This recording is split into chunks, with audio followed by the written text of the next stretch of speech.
पूछला चूड़िया कंगनवा हो, झूठ जानी बोली हाथ सजनवा हो। ए राजा पूछला चूड़िया कंगनवा हो, झूठ जानी बोली हाथ सजनवा हो। आवेला याद बेसी हो हाय, घर कब आइबो पिया परदेसी हो। घरे कब आइबो बोलम परदेसी हो।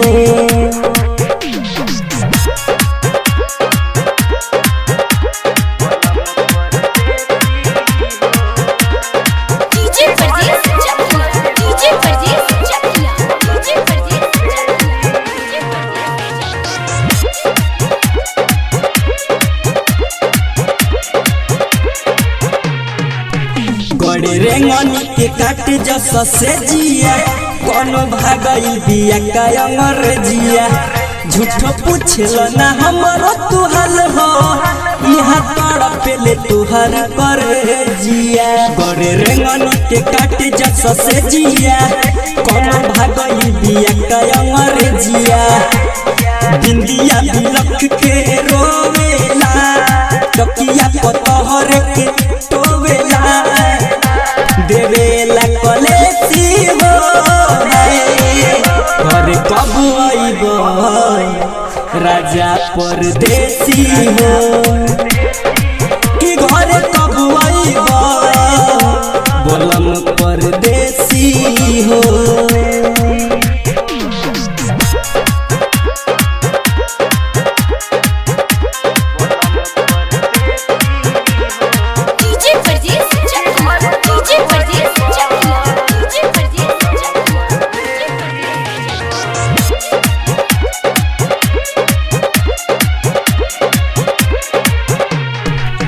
जवन छोड़ी के तू गइल रुमालाबा, उहे राखेला हमरो ख्यालाबा।